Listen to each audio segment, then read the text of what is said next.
प्यारे बच्चों, आज हम प्रथम चैप्टर का लास्ट लेक्चर ले रहे हैं कंसेप्ट बेस पे, और इसमें एक्सरसाइज आप करेंगे और जो भी न्यूमेरिकल्स या फिर जो क्वेश्चंस ऐसे होंगे जो आपके लिए समस्या पैदा करेंगे, उनका हम एक नए लेक्चर में डिस्कशन कर लेंगे।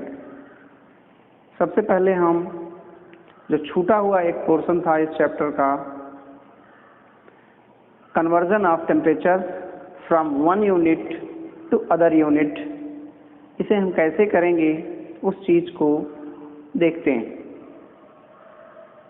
तो सबसे पहले तो टेम्परेचर क्या है हम इसे जानें, व्हाट इज टेम्परेचर, और फिर टेम्परेचर को रिप्रेजेंट करने की यूनिट्स क्या हैं, उनको आपस में कैसे इंटरचेंज किया जाता है, यह चीज हम डिस्कस करते हैं। तो टेम्परेचर यानी तापमान is a physical property of matter that quantitatively expresses hotness and coldness of that matter. अर्थात तापमान वह भौतिक गुण है किसी पदार्थ का जो उस पदार्थ की गर्माहट या उसके ठंडेपन को मात्रात्मक रूप से मापती है। जैसे हम कहें कि एक मैटर है जिसका टेम्परेचर 25 डिग्री सेंटीग्रेड है और एक मैटर है जिसका टेम्परेचर 35 डिग्री सेंटीग्रेड है। यानी ये तापमान बता रहा है इस बॉडी का तापमान 25 डिग्री सेंटीग्रेड और इस बॉडी का टेम्परेचर 35 डिग्री सेंटीग्रेड। तो इसे देख के हम बता सकते हैं कि कौन सी वस्तु गर्म होगी और कौन सी वस्तु ठंडी होगी। ऑब्वियसली 35 डिग्री सेंटीग्रेड जिस वस्तु का है वो गर्म होगी और जो 25 डिग्री सेंटीग्रेड या 25 डिग्री सेंटीग्रेड पर है वो ठंडी होगी। इससे एक और चीज पता चलती है, अगर हम पूछे कि इसमें ऊष्मा किसमें ज्यादा कंटेन्ड है, थर्मल एनर्जी किसमें ज्यादा कंटेन्ड है, तो आप बताएंगे जिसमें ज्यादा गर्माहट होगी उसमें ज्यादा थर्मल एनर्जी कंटेन्ड होगी। तो निश्चित तौर पे इसके पास थर्मल एनर्जी, तापीय ऊर्जा ज्यादा होगी और इसके पास जो थर्मल एनर्जी होगी वो कम होगी। तो इस ढंग से टेम्परेचर हमें बताता है कि कोई वस्तु कितनी गर्म है या कितनी ठंडी है, लेकिन केवल इतना नहीं बताता कि कितनी या कितनी, यह बताता है क्वांटिटेबली, मात्रात्मक रूप से बताता है, और उस मात्रा को देखकर हम बता सकते हैं कि ये एक वस्तु दूसरी वस्तु से ठंडी है या गर्म है। इसे रिप्रेजेंट करने के लिए कई यूनिट्स का प्रयोग किया जाता है। टेम्परेचर मेजरमेंट के 3 यूनिट्स हम यहाँ पे डिस्कस कर रहे हैं, क्योंकि अन्य जो भी यूनिट्स हैं वो आपके स्टैंडर्ड, आपकी क्लास के स्टैंडर्ड में नहीं आती हैं और उनका प्रयोग भी बहुत कम होता है। यहाँ पे 3 कौन कौन से हैं? 1 डिग्री सेल्सियस या इसी को सेंटीग्रेड कहा जाता है, दूसरा है डिग्री केल्विन,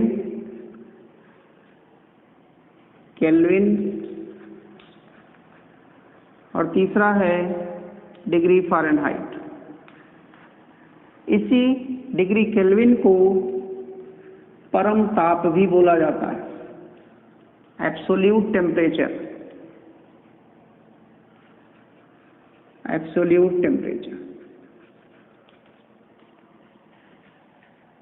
या डिग्री फ़ारेनहाइट।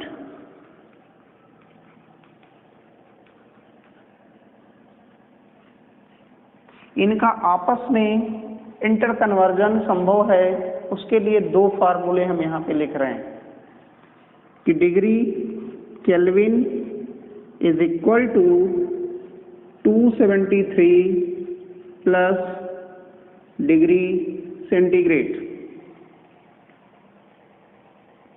और दूसरा है C/5 इज इक्वल टू -32/9। इसकी मदद से हम एक यूनिट में दिए गए टेम्परेचर को दूसरी यूनिट में चेंज कर सकते हैं। कैसे? जैसे हम चाह रहे हैं कि 27 डिग्री सेंटीग्रेड को डिग्री केल्विन में बदलना, तो 27 डिग्री सेंटीग्रेड को अगर हमें केल्विन में बदलना हो तो हम करेंगे क्या? जहां डिग्री केल्विन है इसको तो आप ऐसे रहने दें, क्योंकि आपको इसी में बदलना है। इस फार्मूले के यूज करें, 273 प्लस सेंटीग्रेड की वैल्यू कितनी दी गई है? 27 डिग्री सेंटीग्रेड, तो आप इसमें 27 ऐड कर दीजिए, और ये जो क्वांटिटी आएगी डिग्री केल्विन में वो आ जाएगी 300 डिग्री केल्विन। तो डिग्री केल्विन को बदलने के लिए, डिग्री सेंटीग्रेड को डिग्री केल्विन में बदलने के लिए हम उसमें 273 का ऐड कर देते हैं और अपनी क्वांटिटी निकाल लेते हैं। अगर हमें यह करना हो कि डिग्री केल्विन को डिग्री सेंटीग्रेड में बदलना हो, तो जहां पे डिग्री केल्विन लिखा है यहाँ पे उसमें डिग्री केल्विन की वैल्यू पुट कर दीजिए। तो डिग्री केल्विन की वैल्यू इस वाले इक्वेशन में पुट करेंगे तो कितना आएगा? 310 is equal to 273 plus degree centigrade, और जब इसको हम इधर करेंगे तो degree centigrade will be equal to 310 minus 273। आप यहाँ से देख रहे हैं ये वैल्यू आ जाएगी 1037। नेक्स्ट यहाँ पे होगा 37 डिग्री सेंटीग्रेड।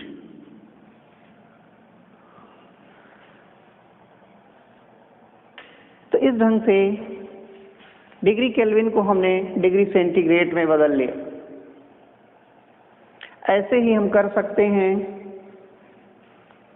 फ़ारेनहाइट का क्वेश्चन। जैसे हमने कहा 72 डिग्री फ़ारेनहाइट, 72 डिग्री फ़ारेनहाइट को डिग्री सेंटीग्रेड में बदलो। Change 72 degree Fahrenheit in degree centigrade. तो जहां फ़ारेनहाइट लिखा हुआ है वहां पे हम 72 पुट कर दें, माइनस ये 32 हो जाएगा डिवाइडेड बाई 9। देख रहे हैं यहाँ पे जब ये वैल्यू आएगी दैट विल बी 40/9, और C5 इधर चला जाएगा और ये वैल्यू डिग्री सेंटीग्रेड में। तो degree centigrade will be equal to, अब इसे आप सॉल्व कर लीजिए, जो भी वैल्यू आएगी वही आपका डिग्री सेंटीग्रेड आ जाएगा। तो इस ढंग से हम एक टेम्परेचर यूनिट को दूसरी टेम्परेचर यूनिट में कन्वर्ट करते हैं। अब इससे जुड़ा हुआ प्रश्न कैसे आ सकता है? जैसे हम जानते हैं कि जल का फ्रीजिंग पॉइंट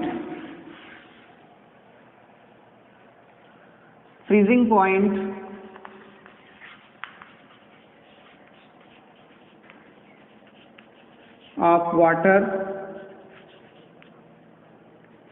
इन केल्विन, इसमें क्या होगा ये आपसे पूछ ले। तो हमको तो पता है कि 0 डिग्री सेंटीग्रेड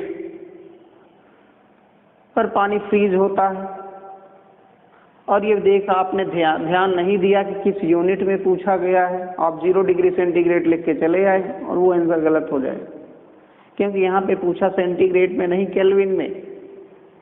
तो हम देखेंगे कि हमारा जो इंफॉर्मेशन है वो कहता है कि 0 डिग्री सेंटीग्रेड पर फ्रीजिंग पॉइंट हमारा है।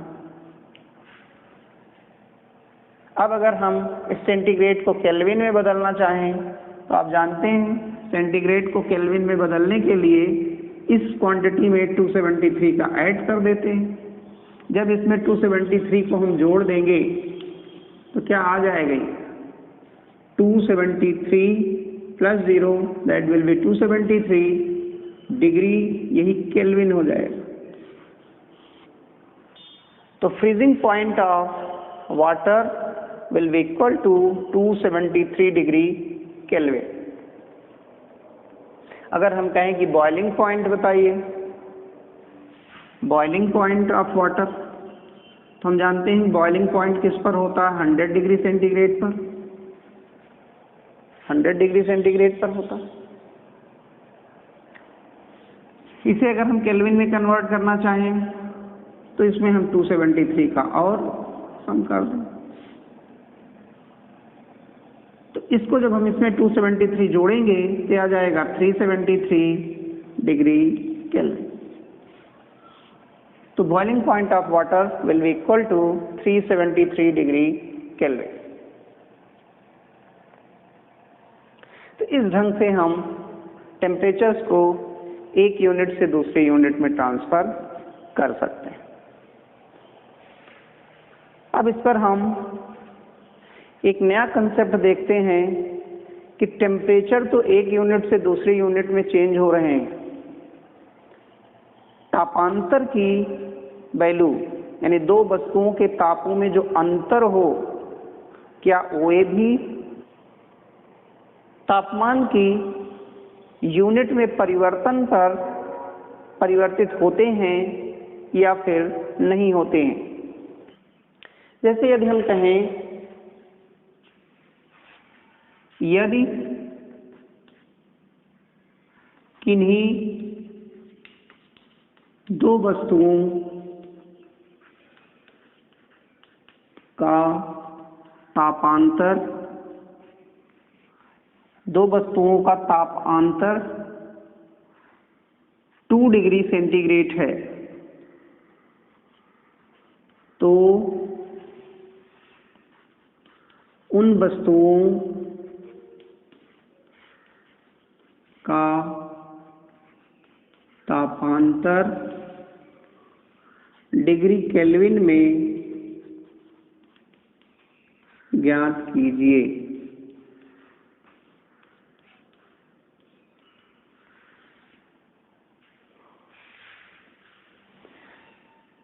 ध्यान रखिएगा कि टेम्परेचर यूनिट अगर है 10 डिग्री सेंटीग्रेड है तो निश्चित तौर पे जब इसको केल्विन में बदलेंगे तो 273 plus 10 that will be 283 degree kelvin हो जाएगा। किंतु अगर तापांतर है, किसी वस्तु या दो वस्तुओं के तापों में अंतर का प्रश्न आ जाए तो जो तापांतर की क्वांटिटेटिव वैल्यू होती है वह हर यूनिट में बराबर होती, अर्थात इसका जो आंसर होगा वो 2 डिग्री केल्विन ही होगा। ध्यान रखिएगा जहां पे टेम्परेचर डिफरेंस आ जाए, तापांतर या टेम्परेचर डिफरेंस की बात की जाए, तो टेम्परेचर डिफरेंस का कभी भी हम यूनिट कन्वर्जन नहीं करेंगे, इस फार्मूले का यूज उसमें नहीं करेंगे। वो सीधे का सीधे जितना यहां पे तापांतर होगा उतना ही तापांतर दूसरी यूनिट में भी होगा। कैसे होगा इस चीज को हम यहां पे दिखा रहे हैं। जैसे हम मान लें कि एक स्केल है, यहाँ पे एक वस्तु है और ये दूसरी वस्तु। इसका टेम्परेचर सपोज कीजिए 20 डिग्री सेंटीग्रेड और इसका 22 डिग्री सेंटीग्रेड। 20 डिग्री सेंटीग्रेड और 22 डिग्री सेंटीग्रेड, तो दोनों का जो टेम्परेचर डिफरेंस होगा वो क्या होगा? टेम्परेचर डिफरेंस निकालने के लिए हम करेंगे 22 में से 20 को घटा देंगे, कितना आ जाएगा? 2 डिग्री सेंटीग्रेड। यही तो होगा। अगर एक वस्तु जिसका टेम्परेचर 22 डिग्री सेंटीग्रेड है और दूसरी वस्तु जिसका टेम्परेचर 20 डिग्री सेंटीग्रेड है, कहें दोनों में क्या तापांतर है, टेम्परेचर डिफरेंस क्या है? तो आप देख रहे हैं टेम्परेचर डिफरेंस 2 डिग्री सेंटीग्रेड का आया, जैसा कि इस प्रश्न में दिया गया था। अब यदि हमें इसे केल्विन में करना है तो इसको हम केल्विन में कन्वर्ट कर लें। जब इसको केल्विन में कन्वर्ट करेंगे तो 273 प्लस 20 डिग्री सेंटीग्रेड होगा, सॉरी केल्विन होगा। तो वैल्यू कितनी आ जाएगी? 293 डिग्री केल्विन। और इसे जब हम केल्विन में कन्वर्ट करेंगे तो 273 प्लस 22 डिग्री केल्विन, ये आ जाएगा 295 डिग्री केल्विन। अब ये दोनों केल्विन में आ गए। अब अगर हम कहें दोनों का तापांतर निकालिए, जब यहाँ से तापांतर निकालेंगे तो क्या आएगा? 295 माइनस 293 कितने डिग्री का आया? 2 डिग्री केल्विन का। यहाँ पे जो डिफरेंस आया वो 2 डिग्री केल्विन आया। सेंटीग्रेड में कितना आया था? 2 डिग्री सेंटीग्रेड आया था। यहाँ पे 2 डिग्री केल्विन आया था। तो ध्यान रखिएगा कि कभी भी अगर दो वस्तुओं का तापांतर डिग्री सेंटीग्रेड में दिया गया हो या डिग्री फ़ारेनहाइट में दिया गया हो और पूछा जाए कि इसे केल्विन में कन्वर्ट करो कि तापांतर कितना होगा, तो आप केवल यूनिट चेंज कर देंगे, उसकी क्वांटिटेटिव वैल्यू में कोई परिवर्तन नहीं होता है। या इसी को कह दिया गया होता कि आप फ़ारेनहाइट में बताइए, तो फ़ारेनहाइट में भी डिफरेंस उतना ही होगा, अर्थात कितने का डिफरेंस आएगा? 2 डिग्री फ़ारेनहाइट का डिफरेंस आ जाता। तो वस्तुओं के तापांतर को कैलकुलेट करते समय कभी भी हम यूनिट्स तो चेंज कर देंगे किंतु उनकी क्वांटिटेटिव वैल्यू को नहीं चेंज करेंगे। लेकिन यदि तापांतर नहीं है, टेम्परेचर डिफरेंस की बात नहीं किया गया है, केवल टेम्परेचर की बात किया गया है, तो निश्चित तौर पे हम अभी जो हमारे पास फार्मूले थे उनकी मदद ले करके हम इसे एक यूनिट से दूसरे यूनिट में ट्रांसफर कर सकते हैं। तो बस यहाँ पे जो मेन कंसेप्ट था इस टेम्परेचर डिफरेंस वाला, मैं यही आपसे डिस्कस करना चाह रहा था। अन्य चीज़ें आप हो सकता है कि अपनी पिछली कक्षाओं में भी पढ़े हों। ये एक नया कंसेप्ट था जिसे आपके साथ शेयर करना मैंने उचित समझा। तो बस आज यहीं तक। आपको इस चैप्टर से जुड़े हुए जो एक्सरसाइज में क्वेश्चंस हैं उसका PDF मैं आपको सेंड कर दूंगा, उसमें से देख लीजिएगा, समझ लीजिएगा। जो क्वेश्चंस आपकी समझ में नहीं आ रहे होंगे उसे आप ग्रुप पर डाल दीजिएगा, उसको हम फिर से एक्सप्लेन कर देंगे। अदरवाइज हम नेक्स्ट लेक्चर, नेक्स्ट चैप्टर को डिस्कस करेंगे। Thank you.